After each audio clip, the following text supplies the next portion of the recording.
नमस्कार साथियों, आप सभी को मेरे चैनल में स्वागत है। हम लोग आज पहला सेट को करेंगे। इसमें बोला गया पहला क्वेश्चन है, काव्य रीति के कितने भेद हैं। काव्य रीति कितने भेद हैं? 2, 4, 8, 3। काव्य रीति के कितने भेद हैं? ठीक है, तो हम लोग देखेंगे।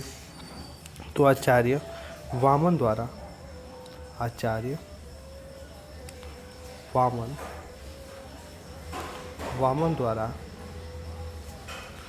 काव्य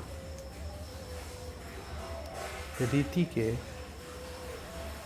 3 भेद दिए गए हैं। 3 भेद कौन कौन? तो पहला बोला गया है वैदर्भी। दूसरा बोला गया है गौड़ी, ठीक है ना। और तीसरा बोला गया है पांचाली बोला गया है। तो लोग देख सकते हैं कितने, एक वैदर्भी, गौड़ी और पांचाली, ठीक है ना। तो कितने हो गए टोटल? 3 हो जाएंगे ना। यहाँ पे ऑप्शन नंबर क्या हो जाएगा? डी, ठीक है ना। काव्य रीति कितने भेद हैं? 3 भेद हैं। जल, प्राण, पुत्र, इनमें से किस शब्द के अनेकार्थी शब्द हैं? ठीक है ना।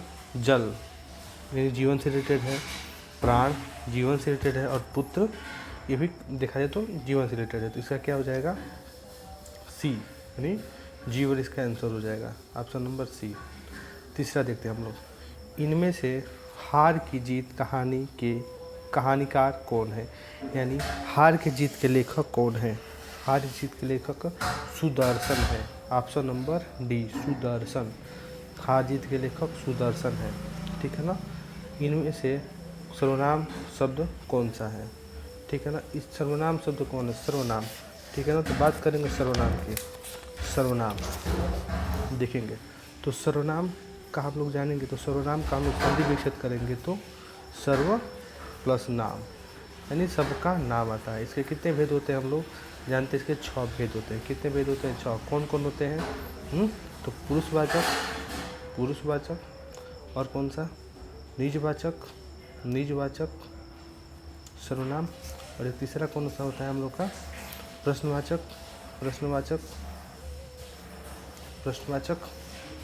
और चौथा हम लोग देखेंगे तो निश्चयवाचक। पांचवा बोलेंगे तो कितना हो जाएगा? और निश्चयवाचक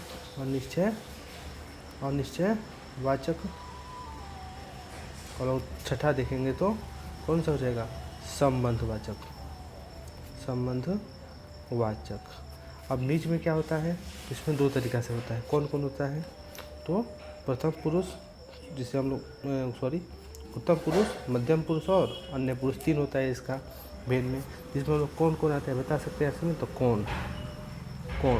कौन क्या है? एक प्रश्नवाचक है ना, तो ये प्रश्नवाचक में आ जाएगा कौन। तो इसमें कौन हो जाएगा बताइए? नींद, रोग, सफाई, कौन। तो यहाँ पे क्या हो जाएगा? डी, ऑप्शन नंबर डी हो जाएगा, कौन। ठीक है, आगे देखेंगे हम लोग। विशेष का लिंग किसके अनुसार होता है? विशेष के अनुसार स्त्रीलिंग होता है, स्वतंत्र रहता है, पुल्लिंग के अनुसार। तो विशेष के अनुसार ऑप्शन नंबर इसका ही क्या हो जाएगा? सही हो जाएगा। चलते हैं हम लोग 6ठे नंबर क्वेश्चन पर। बोला गया इनमें से मधुशाला के लेखक कौन है? मधुशाला के लेखक कौन है?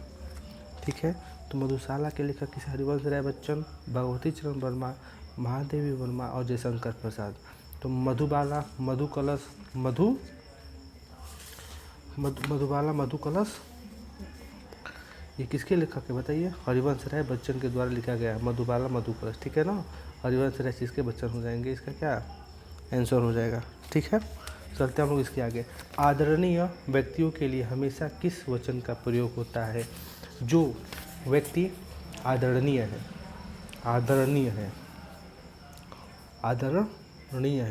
जिसे हम लोग अच्छे तरीके से बोलते हैं, जिसे हम लोग क्या करते हैं?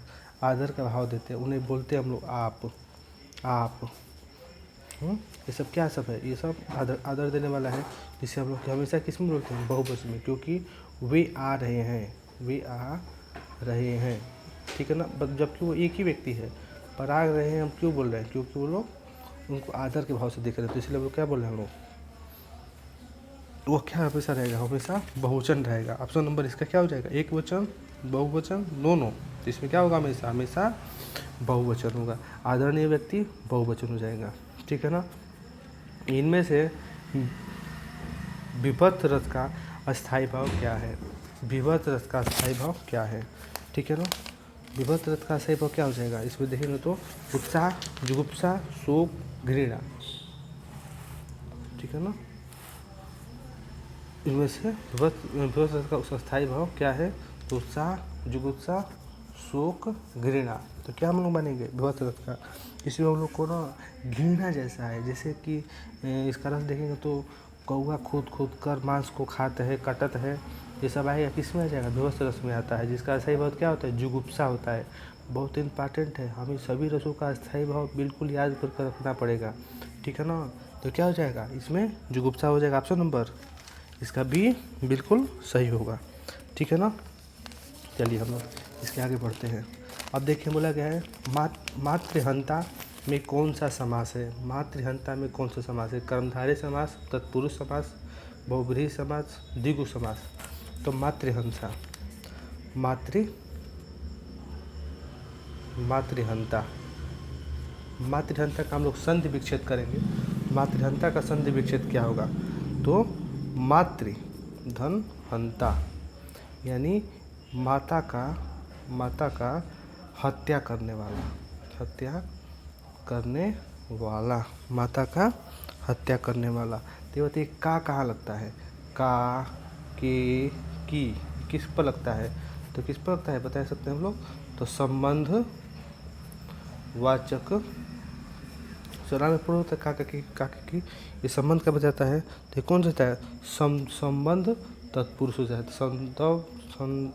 संबंध तत्पुरुष हम लोग का हो जाता है, ये कौन समास हो जाएगा, तो संबंध तत्पुरुष समास हो जाएगा, ठीक है ना। जिसमें का के की क्या बताएगा, संबंध तत्पुरुष के बारे में बताएगा, ठीक है।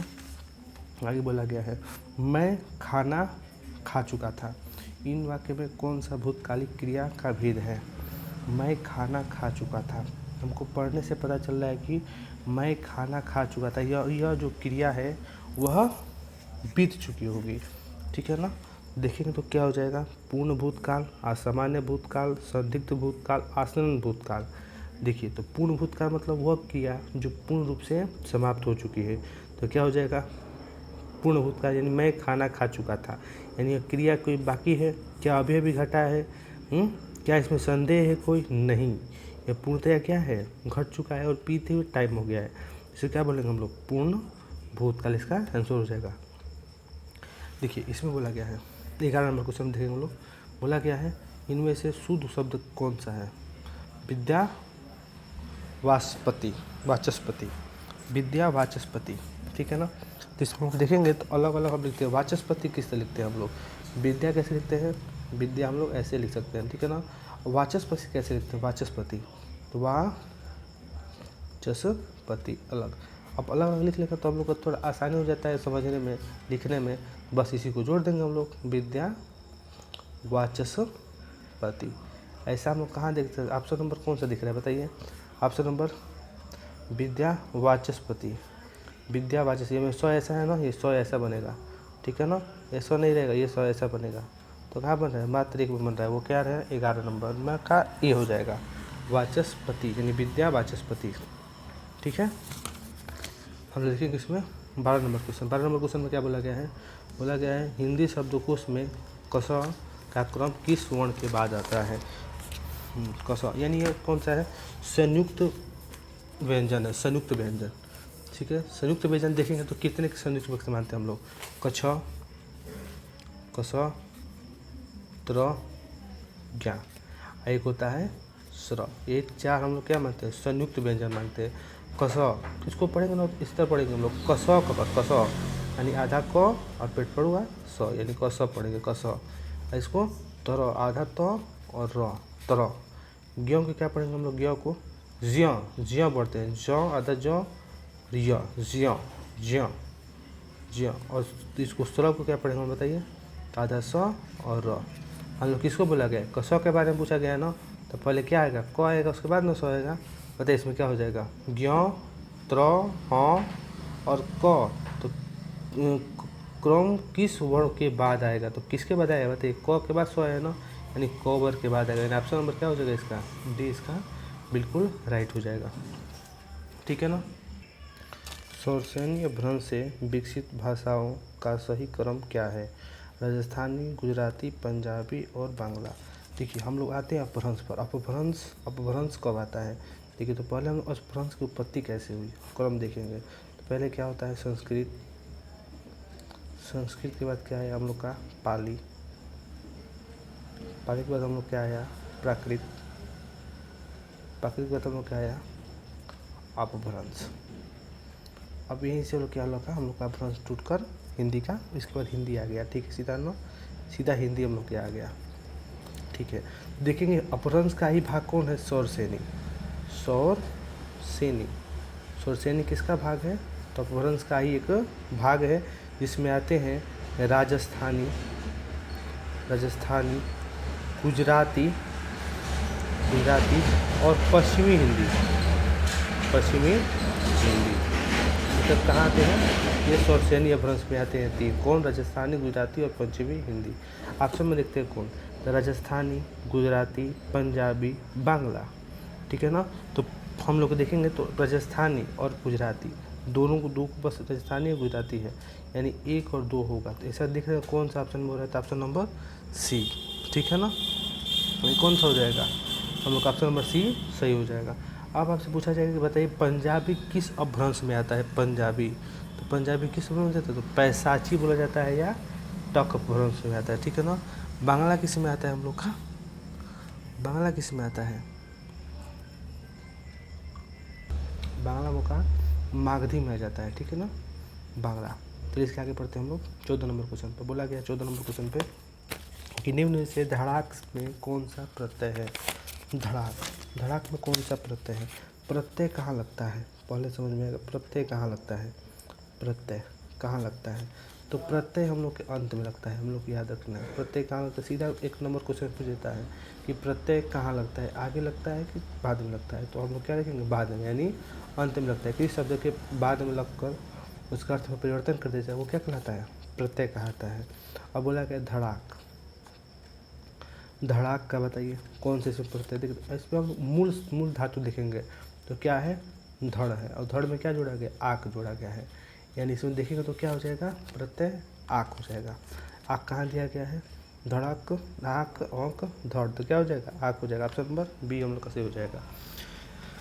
अगले क्वेश्चन में देखेंगे इनमें से कौन सा भाववाचक संज्ञा क्रिया से नहीं बनी है, भाववाचक से नहीं बने, भाववाचक की संज्ञा किसे कहते हैं, जिसे हम लोग न देख सकते हैं ना उसे छू सकते हैं। जैसे सीधा शब्द में बोले तो उसे हम लोग प्लेट में नहीं ला सकते हैं। पूछिए कैसा प्लेट में, तो किसी भी चीज़ को हम लोग प्लेट में लेकर आए, अगर वो प्लेट में आ जाएगा, वो एक बोरे में आ जाएगा, तो हम लोग क्या मानेंगे उसको, हम लोग भाववाचक संज्ञा क्या करेंगे, हम लोग नहीं मानेंगे। जब वो नहीं आएगा, जैसे आपसे बोला गया जाइए प्यार लेकर आ जाइए एक बोरा, तो लेकर आ जाएंगे नहीं, तो क्या हो जाएगा वो भाववाचक संज्ञा है। ठीक है ना। तो ये 2 किलो डर लेकर चले आएंगे नहीं, तो क्या हो जाएगा वो भाववाचक संज्ञा है। उसी तरह से कहा कि पढ़ाई क्या है, एक क्रिया है।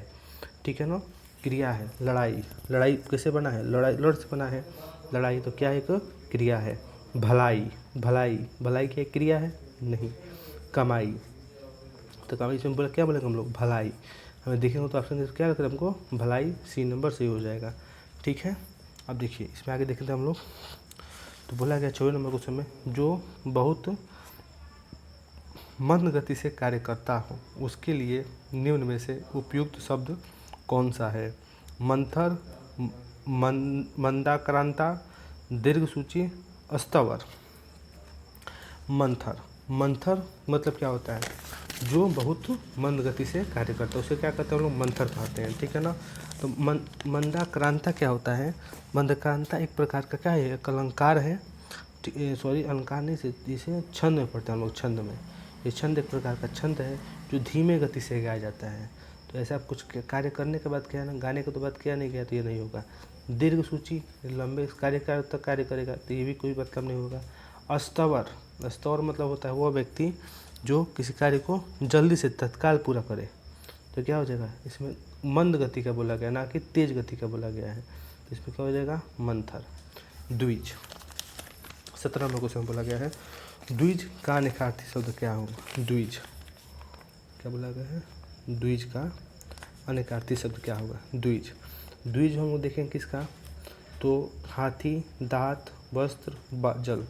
देखेंगे तो द्विज कहते किसको हैं, वह जो 2 बार जन्म ले, 2 बार जन्म ले, उसे क्या कहते हैं हम लोग, द्विज कहते हैं। जो 2 बार जन्म ले, द्विज कहते हैं।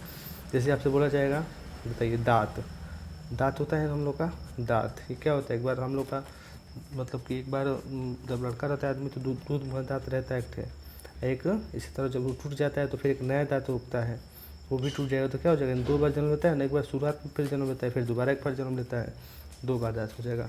अब जैसे का पंडित, पंडित क्या है, द्विज है। पंडित कैसे द्विज हो जाएगा, देखिए, पंडित एक बार जन्म लेगा तब उसे बोला जाएगा कि वो जन्म लिया है, और जब उसका जनेऊ होता है, जनेऊ तब माना जाता है क्या, उसका जन्म दोबारा जन्म माना जाता है। तो एक बार जन्म लेगा तब वो जन्म, एक जनेऊ धारण होगा तब जन्म लेगा, 2 बार इसका भी जन्म मान लिया जाता है। उसी तरह से बोला जाएगा पंछी, पंछी कैसा है, क्या द्विज है पंछी, तो हाँ पंछी द्विज है।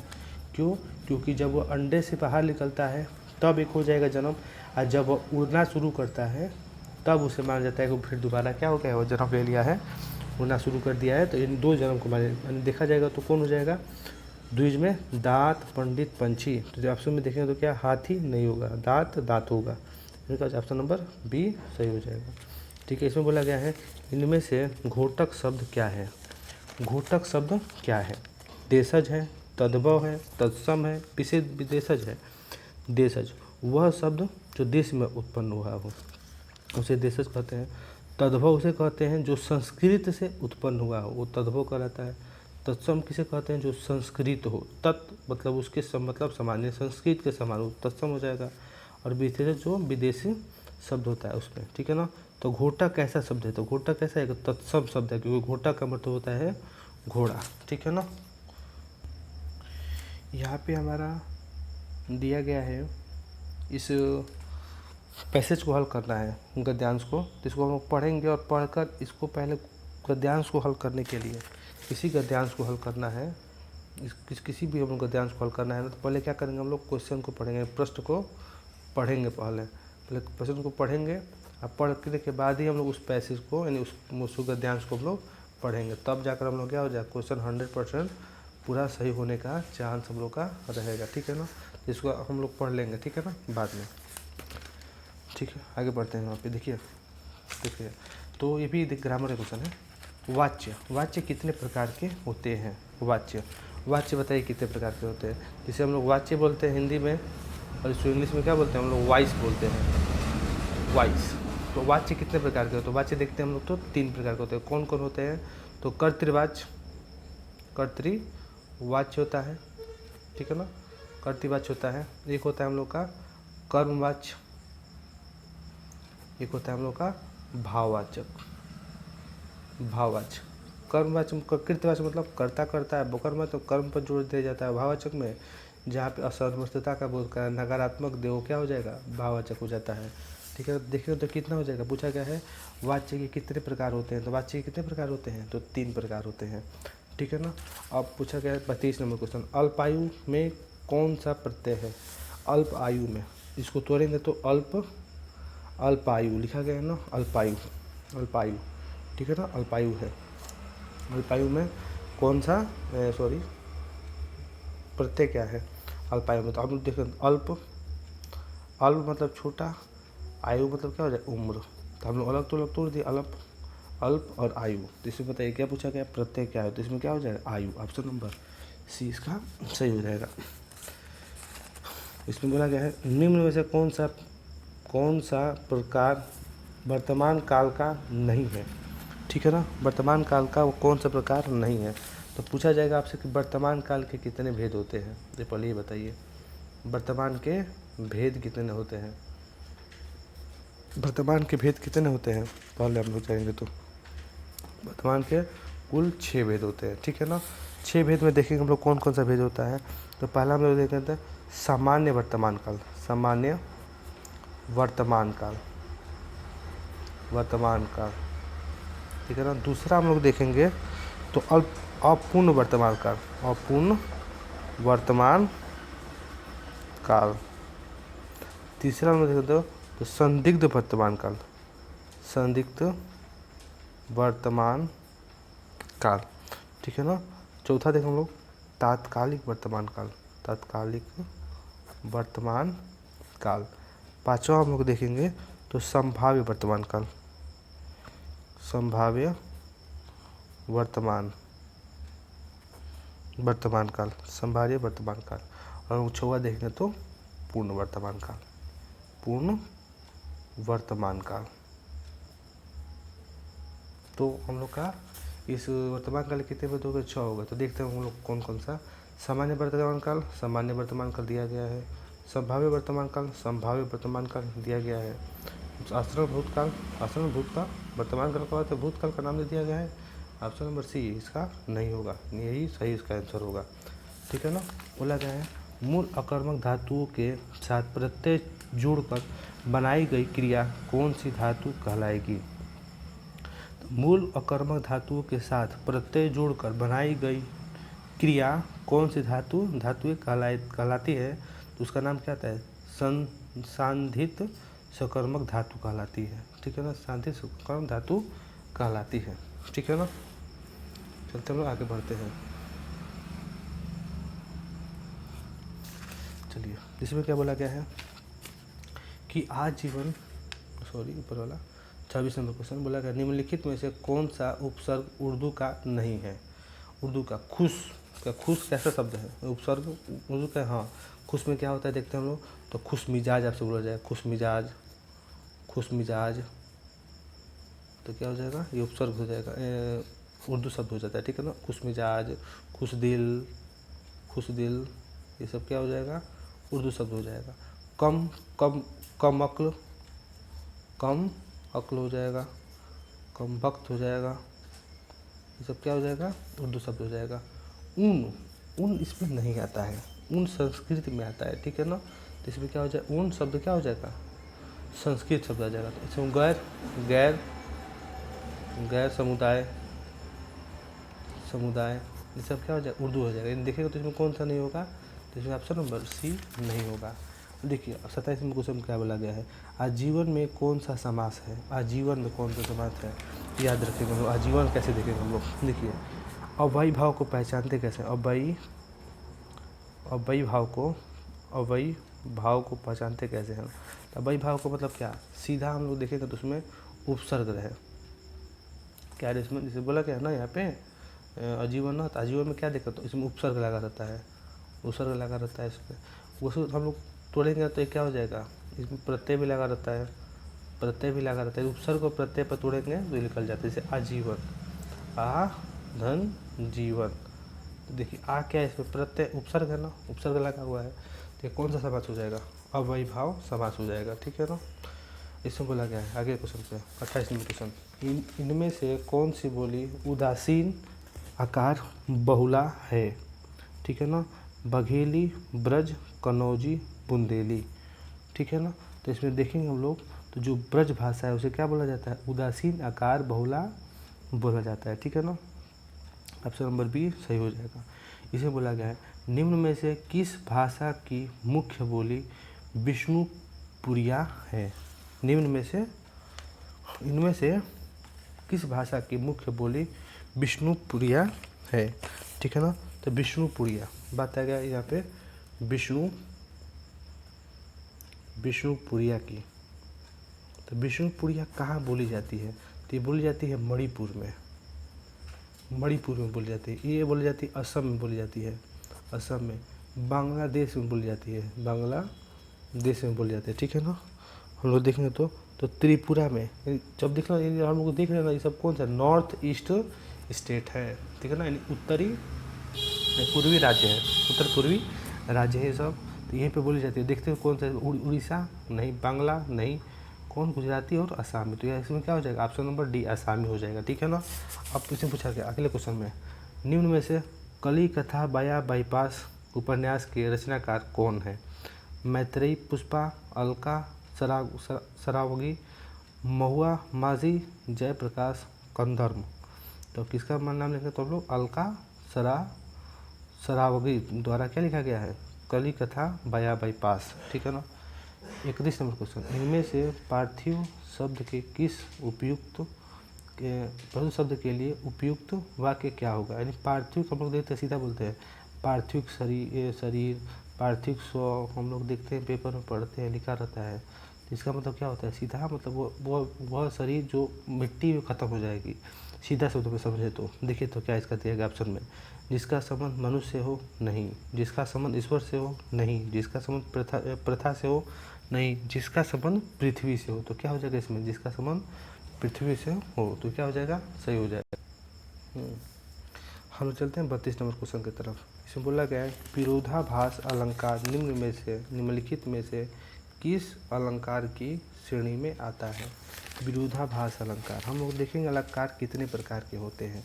अलंकार के प्रकार, अलंकार कितने प्रकार के होते हैं अलंकार। तो अलंकार देखें तो हम लोग 3 प्रकार के अलंकार होते हैं। कौन कौन अलंकार होते हैं, तो एक बोलते हैं हम लोग शब्दालंकार, शब्दा अलंकार। एक बोलते हैं हम लोग अर्था अलंकार, अर्था अलंकार बोलते हैं हम लोग। तीसरा बोलते हैं उभया अलंकार, उभया अलंकार बोलते हैं हम लोग। ठीक है ना। शब्द अलंकार में कौन कौन आते हैं हम लोग, दरअसल जान जाइए कि इसके भेद नहीं है, इसमें कुछ खूबियाँ दी गई है, बस भेद किसी का नहीं पूछा जाएगा। बस आपसे पूछा जाएगा अलंकार के कितने भेद होते हैं, तो 3 भेद होते हैं। ठीक है ना। मुख्य रूप से तो 2 ही माना जाता है, इसको अलग से ध्यान रखा जाता है। ठीक है ना।